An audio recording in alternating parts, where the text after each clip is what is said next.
Hey, welcome back to Special Session. I'm your host, Brian Schott with Utah Political Watch, and we've got a good one for you today. Democratic Representative John Arthur is a public school teacher. He was Utah's Teacher of the Year in 2021 and a finalist for National Teacher of the Year. The Utah Fits All Scholarship Program, which is Utah's Voucher program, just got hit with a scathing audit from the state auditor's office, and the findings are wild.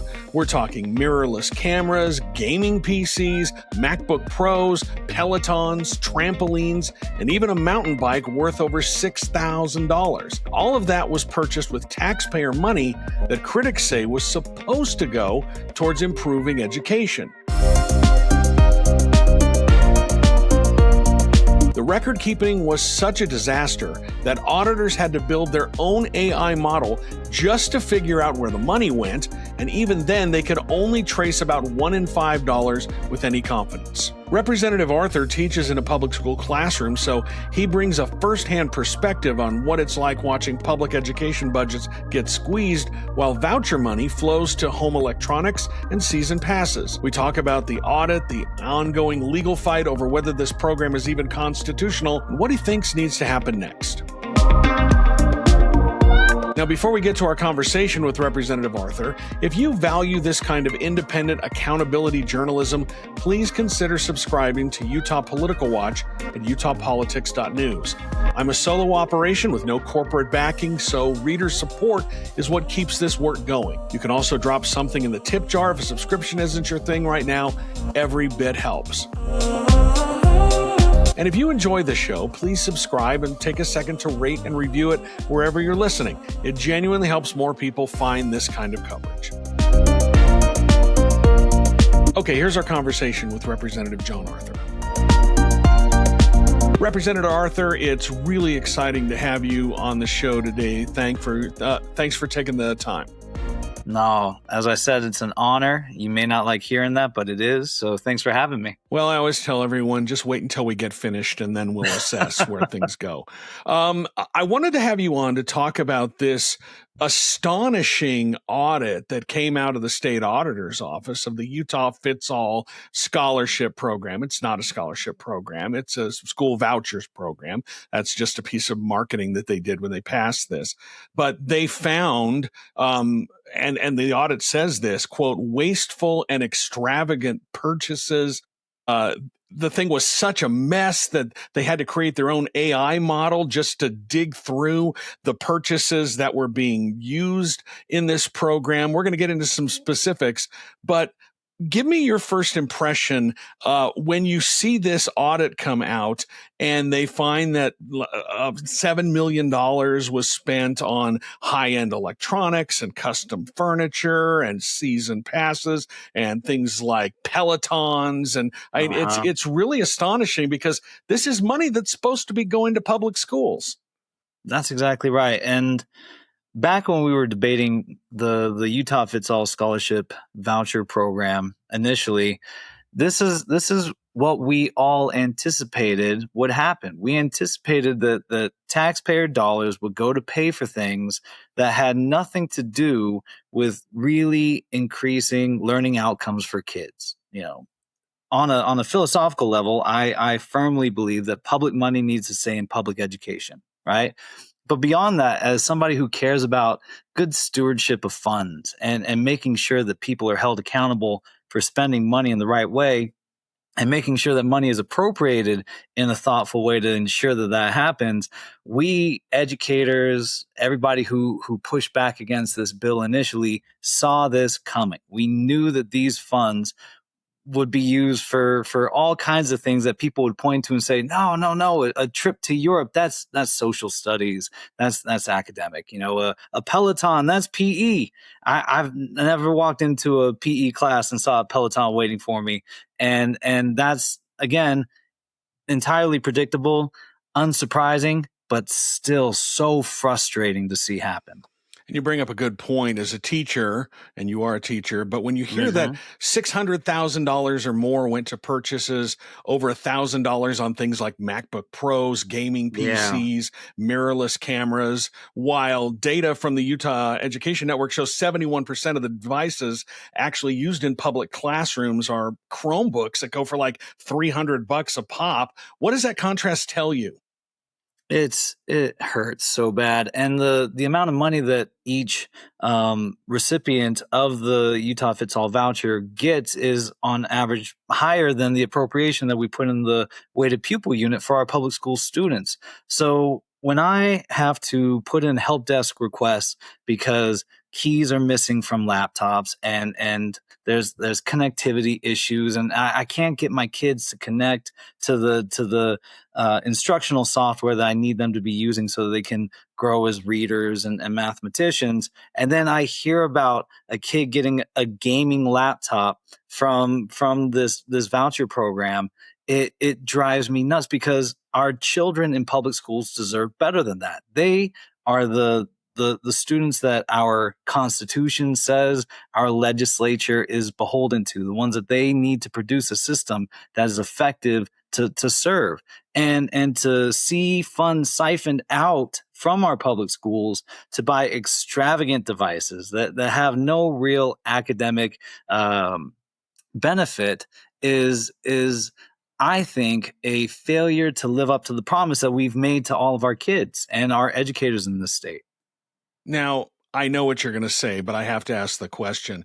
Could a classroom teacher ever get discretionary funds approved for anything close to those items, or a Peloton, or there was a mountain bike that was almost $6,200 in there? Could a classroom teacher ever get those discretionary funds approved? Absolutely not. There are avenues that we as teachers take in order to try to connect our students with the technologies, the devices, the tools that we think our kids need. But in order to do that, we got to hustle. I got to go on Donors Choose. I got to put up some sort of a project and ask people to donate to my campaigns. I got to ask my friends and family, strangers around the world, saying, for example, the last one I ran was so that my students could have headphones that had microphones attached, because I teach a lot of kids who are learning English as a second language. They get tested in February where they have to speak into these little mics. And in order to get the devices to prepare them for that assessment, I have to go out on my own and ask private donors to connect me with the resources that I need to be successful. If I went to my IT department and said, hey, you know what? I really need mirrorless cameras. They would maybe do me the courtesy of asking why. And when, when I tried to justify it, they would say, no, that is not an approved purchase. That's not something that we do in public schools because that's not in the budget. That's not what we have money for, because our schools, our local school districts, our communities are struggling to pay for the expenses that we have right now in education. So much of it caused by unfunded mandates from the legislature. And so when we ask for those discretionary pieces, those nice to haves, the answer is almost always no. When they first passed this bill, they funded at a Hmm. certain level, and then they came back and doubled the funding even before it had ever started. They tightened Yeah. up some of the things last year after it was revealed that people were spending money on Yeah. ski passes and stuff like that. But there was a lot of pushback from the homeschool community, and the 80% of the people who get these funds are homeschoolers in the state. But there was a lot of pushback because they were really worried about the accountability, because it seems like the way that this was written in the first place was to minimize the amount of accountability and scrutiny that this money Yeah. would go for. And I think that lawmakers admitted that, Yeah. because they made some changes that furniture, musical instruments, season passages, those are banned starting this year. Does that tell you that this original law was written too loosely, or that it was never really about accountability to start with? I think that most everybody, even those who support the law, would acknowledge that it was originally written too loosely, and the fixes that have come in are improvements over what was before, but it's still feeding into a system that's taking public money and putting it into private education. The fact that right now under the new changes to the statute, you can't, for example, purchase a musical instrument, but you can still rent one. Does not change the fact that my students, when they go to music, they get whatever they are given by the musical department. The fact that you can still buy high-end electronics, and you can get a new laptop, I believe it's every 3 years, that is still not equal or equivalent to what my students get in our public schools, and they're using public money to do it. So no matter how many fixes that they put onto this law, no matter whether the Pelotons can be purchased now or not, the first problem is that they were ever allowed to be purchased in the original language of this bill. And the second issue is the underlying issue has not been addressed. The fact that we are taking revenue that has come from income taxes, which from 1896 were earmarked for public education, and using those revenues to purchase $8,000 worth of private school tuition, or now under the law for 5 to 11-year-olds, $4,000 worth of home education supplies, or $6,000 for older students. That's still a siphoning of our taxpayer dollars into private coffers. And let's expand on that a little bit. I mean, this is state income tax revenue, and in the state constitution, it says that income tax revenue can only be used for public education, higher education, and some social services for disabled citizens. How do you talk to your colleagues who are also teachers about the fact that this money that could be going into their classrooms went to trampolines, gaming computers, instead of their classrooms? What is the reaction that you're hearing from teachers about this?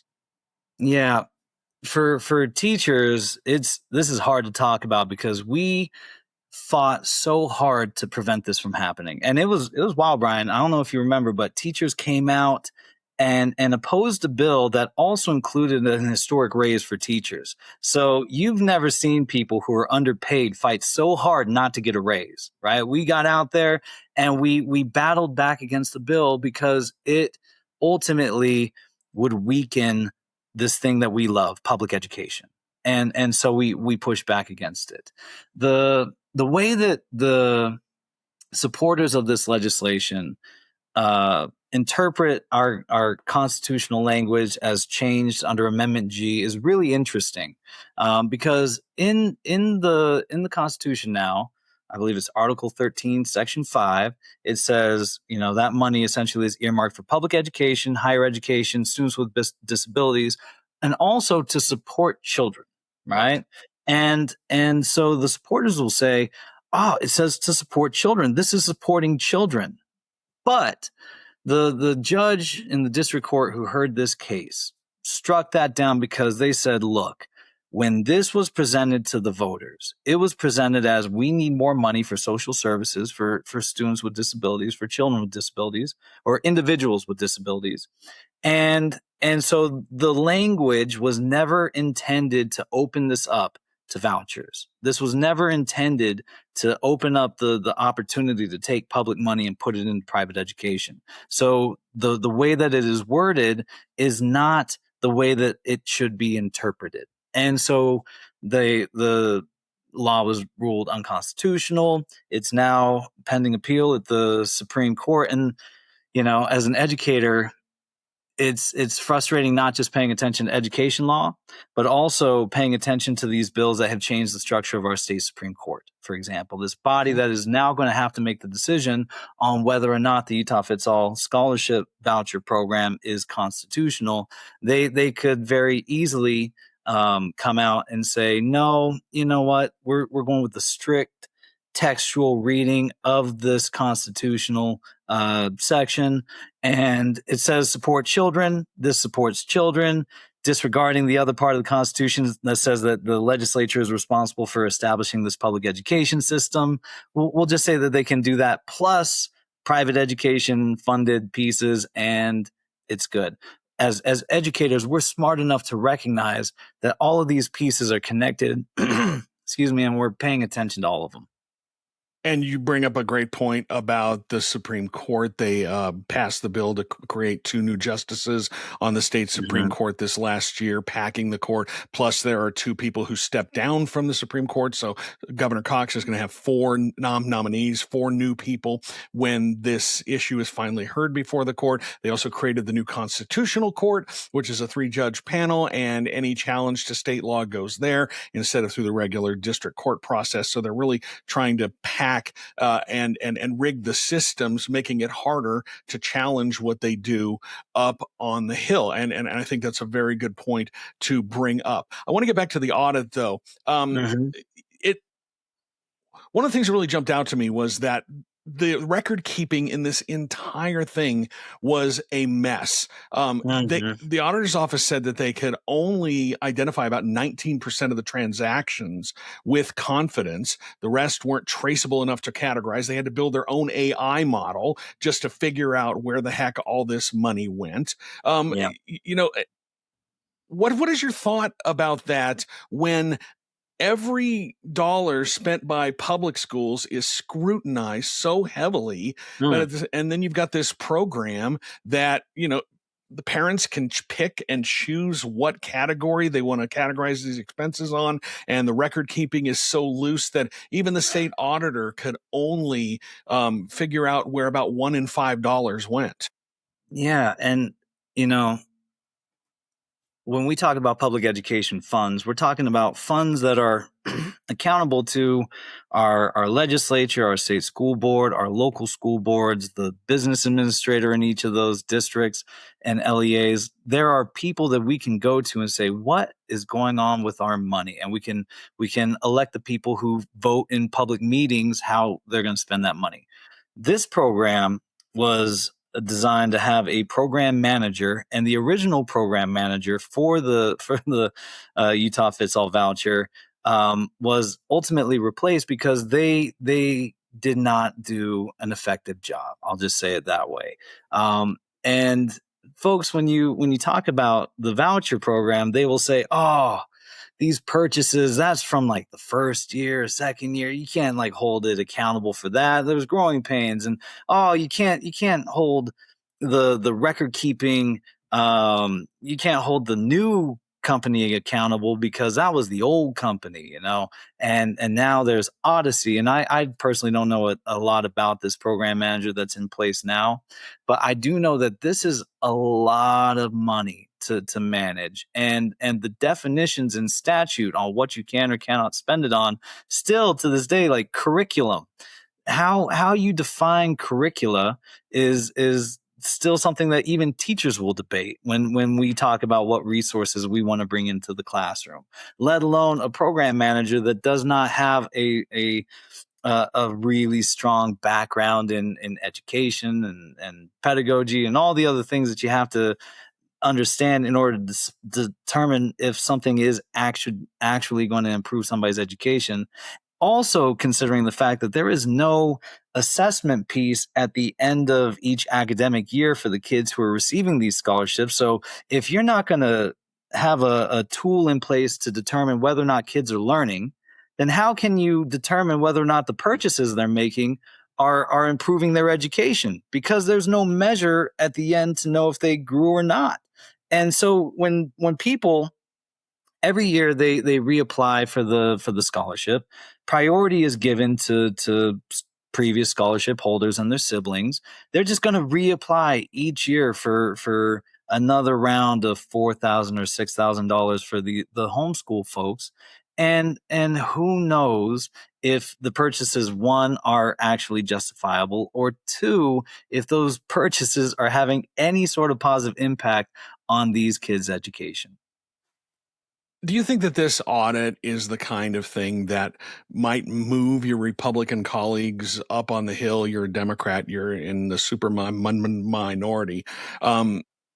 Do you think this might be the kind of thing that might move those who currently support the Utah Fits All program, or do you expect them to just sort of brush this off? You kind of alluded to it in your last answer, but you've been through a session up on the Hill, and you're running for reelection this year. But Yeah. I'm curious if you think that they're just going to brush this away and focus on whatever culture war issue has grabbed their attention.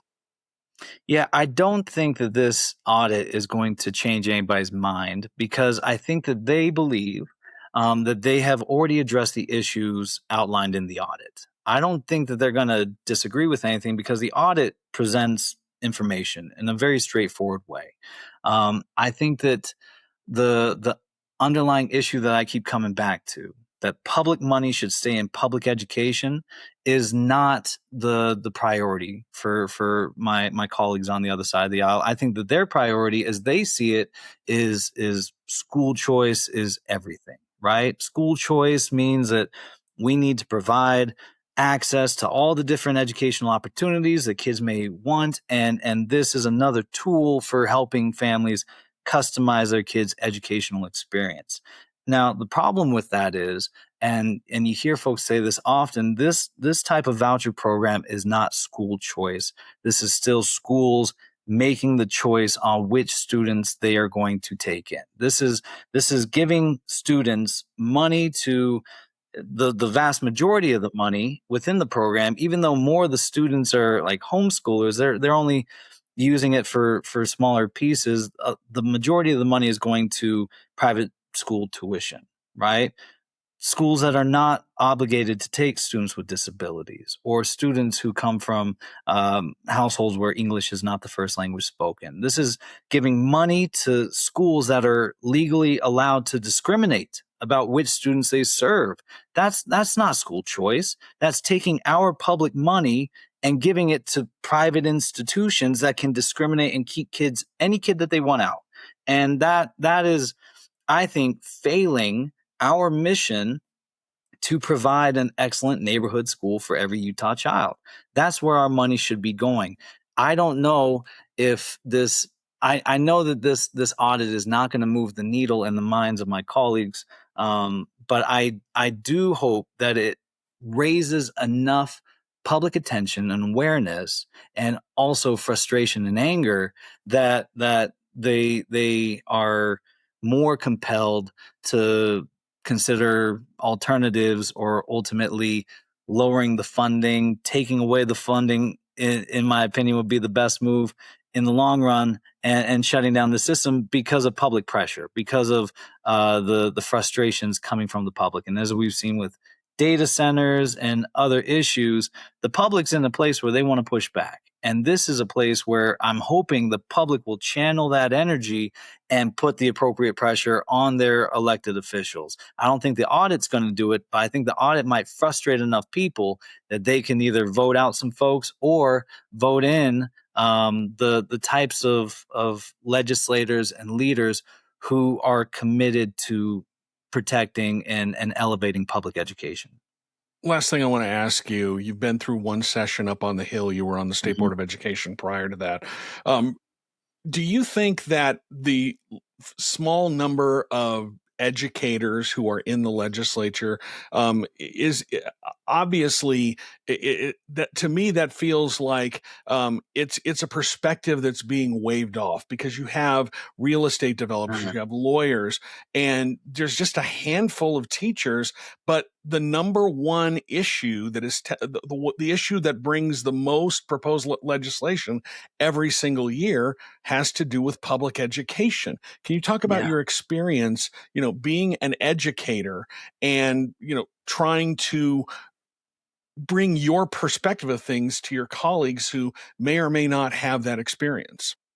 Yeah, I'll tell you, I've been advocating for public education for several years now, and I want to give grace to my colleagues, because a lot of them hold a deep love for education, for students, for teachers. But at the same time, unless you're living it, you can't say that you really know. You cannot say that you get what's happening in classrooms and how desperately we need additional resources unless you've been desperate in the classroom, looking around saying, I cannot serve at the level that I should with what I've been given. And it's really hard for teachers to serve in our legislature. I'll just tell you right now that I had to take 7 weeks of unpaid leave and get a long-term sub. It's a challenge to get more teachers up to the legislature. I would hope that more of my colleagues would take time to not just hear, but really listen and through those conversations with teachers in their districts or just from around the state, open the possibility that there is a better way and that they should consider changing their minds and their votes on certain issues. When they hear over and over and over again from the education community, from educators, that this has to change, that this needs to go, that more of them would say, yeah, I think that they may be right, or at least we should be making changes to the statute that ultimately pare it back. The legislature has demonstrated on other issues that they're willing to pull back on things and sunset things. This is something that should receive the highest level of scrutiny, and ultimately it should be replaced with, or actually, let me change my answer to that. This program needs to ultimately go away. It needs to be removed from our statute, and the money that is going to this $120 million needs to be dedicated to other things that we as teachers are telling you will actually have an impact on our schools. I ran a bill last year that would put a certified teacher librarian in every district around the state, just one at the district level. And I was told, oh my gosh, this is just too hard of a fiscal year. We just don't have enough room in the budget. The fiscal note for my bill was somewhere around $2 million. You don't have $2 million to put a certified teacher librarian in charge of the collections in our state. You got enough time and energy to go after the books in our libraries, to go after the librarians who are putting these collections together, but you don't have enough money to invest $2 million into these people. But you got $120 million that you can literally take out of our public education system and put into private pockets.